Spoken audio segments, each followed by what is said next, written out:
एक भी है मुसलमान और बेचारा नेक भी है मुसलमान। मुसलमान का लीडर एक नहीं है। मैं ओवैसी साहब से कहता हूं, चुनाव से पहले मैंने इनसे कहा था कि आप देश के लिए, समाज के लिए, कौम के लिए आप बात नहीं कर सकते सरकार से। आपको प्रधानमंत्री से बात करने की जरूरत है, प्रधानमंत्री जी से पूछने की जरूरत है कि आप देश के प्रधानमंत्री हैं, लेकिन अकेला नहीं। जैसे आप कहते हो मुसलमानों एक हो जाओ, मैं कह रहा हूं मुस्लिम लीडरों एक हो जाओ। मुसलमान को एक मत करो, मुसलमान एक है, एक ही था। इसने कई मंचों से ये कहा था कि मैं आजम खान की लड़ाई लड़ रहा हूं। एक बात, आजम खान स्वयं ये कह रहे थे कि अखिलेश हमारी लड़ाई लड़ रहे हैं। अगर आजम खान पहले ही खुलकर बोल दिए होते, आजम खान की बीवी बोल दी होती, आजम खान का बेटा बोल दिया होता कि मेरे साथ पार्टी इंसाफ नहीं कर रही है, तो मुसलमान पहले ही अलग हो गया होता, मुसलमान अपना रास्ता चुनता। तो आप कह रहे, तो अब हम भी कह रहे हैं कि आप पहले क्यों नहीं बोल रहे थे? आप बोले हैं, मान गए हम आपकी बात कि आपके साथ धोखा हुआ है। जिसने आपको धोखा दिया है, हम भी उसको धोखा देंगे, उसको सबक सिखाएंगे, उस धोखेबाज को हम बताएंगे कि तुमने जो धोखा दिया तुम्हें महंगा पड़ेगा।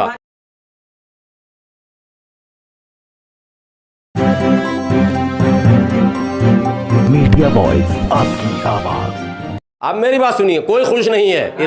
राज ठाकरे खामखा सपना में घूम रहे हैं। ये 1001 बार हनुमान चालीसा पढ़ लें, ये खुद हिंदू कभी नहीं बन सकते हैं। अगर हिंदू का ये चेहरा जो पेश कर रहे हैं, ये हिंदू धर्म को कलंकित करने वाले हैं। हिंदू धर्म का ये चेहरा है ही नहीं।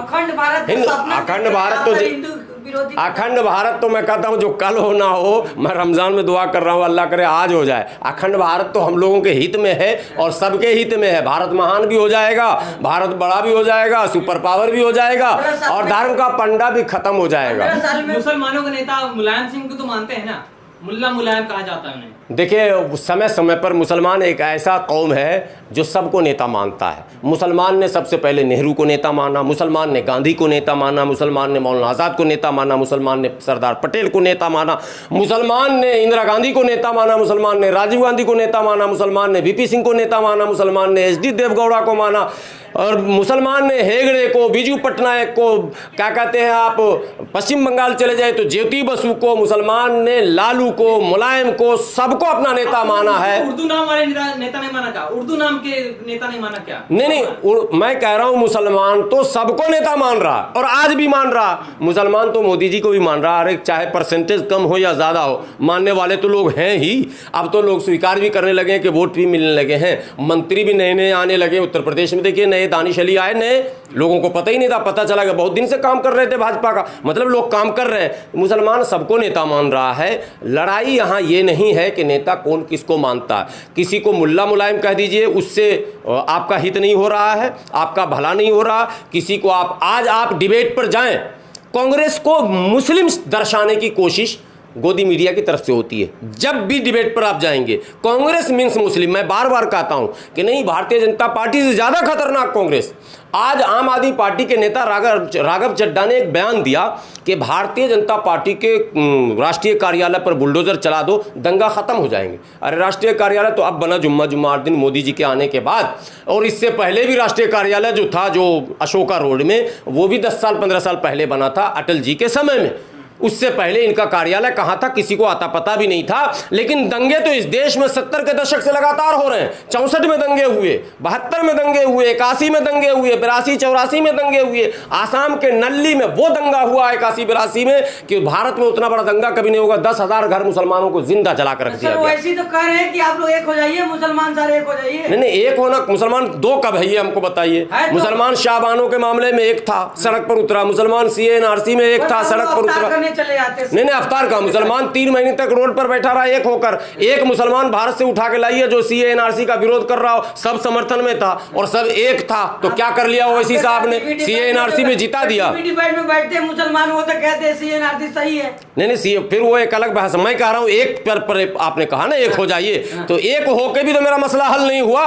एक भी है मुसलमान और बेचारा नेक भी है मुसलमान। मुसलमान का लीडर एक नहीं है। मैं ओवैसी साहब से कहता हूं, चुनाव से पहले मैंने इनसे कहा था कि आप डॉक्टर अयूब के साथ होइए, आप मौलाना आमिर रशादी के साथ होइए, आप लेकिन चुनाव से पहले इन्होंने लात मारकर हम लोगों को भगाया था।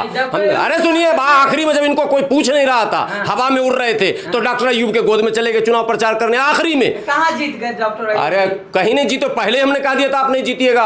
आपको भी याद होगा, आप भी हमसे इंटरव्यू ले चुके, मैंने कहा एक भी सीट नहीं आएगा।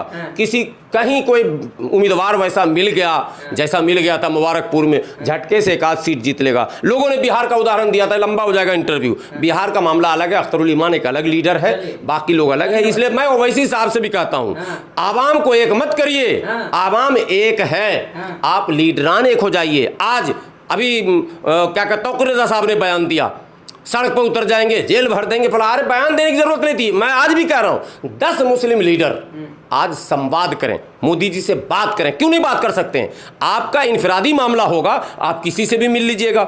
मुल्क के लिए, मिल्लत के लिए, देश के लिए, समाज के लिए, कौम के लिए आप बात नहीं कर सकते सरकार से? आपको प्रधानमंत्री से बात करने की जरूरत है, प्रधानमंत्री जी से पूछने की जरूरत है कि आप देश के प्रधानमंत्री हैं, लेकिन अकेला नहीं। अकेला नहीं, जैसे आप कहते हो मुसलमानों एक हो जाओ, मैं कह रहा हूं मुस्लिम लीडरों एक हो जाओ। मुसलमान को एक मत करो, मुसलमान एक है, एक ही था, एक है, और सपा को एक होकर ही वोट दिया था ओवैसी साहब। आपको भी दे सकता था अगर आप सही रास्ते पर आ जाएं। ये जो रास्ता उनका है, ये रास्ता गलत है, जो भाजपाई का रास्ता है। सपा की बात कर रहे, तारीफ कर रहे मौलाना, तो आजम खान मुस्लिम वोटरों की तारीफ कर रहा हूँ, मुस्लिम वोटरों की तारीफ कर रहा हूँ, मुस्लिम वोटरों की तारीफ कर रहा हूँ, और उन्हें आज भी मुबारकबाद देता हूँ। 75 वर्ष के बाद भी वोट यूनाइट होकर देते हैं। बाहर क्यों नहीं निकलवा रहे हैं? नहीं, वो एक अलग मुद्दा। ओवैसी साहब क्यों नहीं निकल, यही सवाल इनसे भी तो होगा। ये बैरिस्टर है, अखिलेश तो बेचारा वो बच्चा है अभी, ठीक है, लेकिन ये तो बैरिस्टर है। सांसद विधायक नहीं, ये तो बैरिस्टर है पार्टी में, मतलब मुसलमान पार्टी में इनके होगा तब ये काम करेंगे। गुलाम सरवर फंसेगा तो नहीं करेंगे। मैं जब मौलाना साद के लिए लड़ा था और मेरी गिरफ्तारी हुई थी, तो MIM के लोग क्या पटाखे फोड़ रहे थे, खुशी मना रहे थे? किसी ने हमसे पूछा कभी कि आप किस संकट में हो? मैं मुसलमान नहीं हूं। मैं अगर कौम के लिए आवाज उठाऊं, मुल्क के लिए आवाज उठाऊं, नहीं, पहले ओवैसी साहब के हाथ पर बैत होइए, पहले आप मुरीद होइए, पहले आप हरा कपड़ा बांधिए, पहले नारे तकबीर लगाइए, तब जाकर हम आपको मुसलमान मानेंगे। ये तो भाजपाई कहते हैं कि पहले जय श्री राम बोलिए, पहले झंडा उठाइए, पहले तलवार निकालिए, तब हिंदू मानेंगे। तो जो काम भाजपाई करते हैं वही काम अगर MIM करती है, हम रिजेक्ट करते हैं ऐसे मुस्लिम होने को। मुस्लिम हो, आजम खान के मुद्दे पर क्या बोलेंगे सर? आजम खान विक्टिम है, आजम खान को जबरन फंसाया गया है उत्तर प्रदेश की राजनीति में। योगी, तो सब लोग जान रहे हैं कि योगी सरकार से 36 का आंकड़ा था। मुख्यमंत्री अखिलेश से, तो अखिलेश जेल क्यों नहीं गए सर? नहीं, मैं बता रहा हूँ, देखिए, ये राजनीति को समझना इतना आसान नहीं है। समुद्र की गहराई को नापना आसान है, राजनीति की गहराई को नापना आसान नहीं है। योगी आदित्यनाथ से जिसने पंगा लिया था उस जमाने में, सबका योगी ने सत्यानाश कर दिया। आजम खान चूंकि क्रिमिनल रिकॉर्ड वाले थे नहीं, तो ये पकड़ में आ नहीं रहे थे, तो इनको पहले जमीन भूमाफिया, देखिए भूमाफिया पर मैं एक बात और बोल रहा हूँ, जैसे आदेश गुप्ता का मैंने आपको बता दिया पूरा अतिक्रमण किए हुए खुद, वैसे ही भूमाफिया 90% लीडर जो हैं अभी, विधायिका, सांसद, विधायक, सब मंत्री, सब लोग भूमाफिया हैं। वही लोग राजनीति में वर्चस्व बनाए हुए हैं साहब। इसलिए ये आसान है किसी भी सरकार को अपने विरोधियों को जमीन के माध्यम से पकड़ लेना। अखिलेश के खिलाफ क्यों नहीं बोलते सर? डरते हैं आप लोग क्या? नहीं, क्यों नहीं बोला अखिलेश के खिलाफ? जब जैसा सब्जेक्ट होगा तब बोला जाएगा। अब बोला जा रहा है। ये उम्मीद की जा रही थी, अखिलेश ने कई मंचों से ये कहा था कि मैं आजम खान की लड़ाई लड़ रहा हूं। एक बात, आजम खान स्वयं ये कह रहे थे कि अखिलेश हमारी लड़ाई लड़ रहे हैं। अगर आजम खान पहले ही खुलकर बोल दिए होते, आजम खान की बीवी बोल दी होती, आजम खान का बेटा बोल दिया होता कि मेरे साथ पार्टी इंसाफ नहीं कर रही है, तो मुसलमान पहले ही अलग हो गया होता, मुसलमान अपना रास्ता चुनता। तो आप कह रहे, तो अब हम भी कह रहे हैं कि आप पहले क्यों नहीं बोल रहे थे? आप बोले हैं, मान गए हम आपकी बात कि आपके साथ धोखा हुआ है। जिसने आपको धोखा दिया है, हम भी उसको धोखा देंगे, उसको सबक सिखाएंगे, उस धोखेबाज को हम बताएंगे कि तुमने जो धोखा दिया तुम्हें महंगा पड़ेगा। भाजपा को कौन हराएगा सर? नहीं, भाजपा को कौन हराएगा वक्त बताएगा। भाजपा को पब्लिक हराएगी, जो जिताई है वो हराएगी। हिंदू मुसलमान के नाम पे नहीं आ रही है। आप लोगों के पास है नहीं, हम लोग यही तो कहते हैं ठेकेदारी नहीं बनना है। हम लोग भाजपा हराओ पर वोट कभी नहीं दिए हैं। हम लोग जब भी वोट देने की अपील भी किए हैं या दिए भी हैं, बेहतर सरकार बनाओ, भाजपा हटाओ और सटाओ नहीं, बेहतर सरकार बनाओ और जो लगे सबसे बेहतर उसी पर बटन दबाओ। यही हमेशा कहा है, हिंदू मुस्लिम सिख ईसाई के नाम पर नहीं कहा। बहुत शुक्रिया, बहुत शुक्रिया।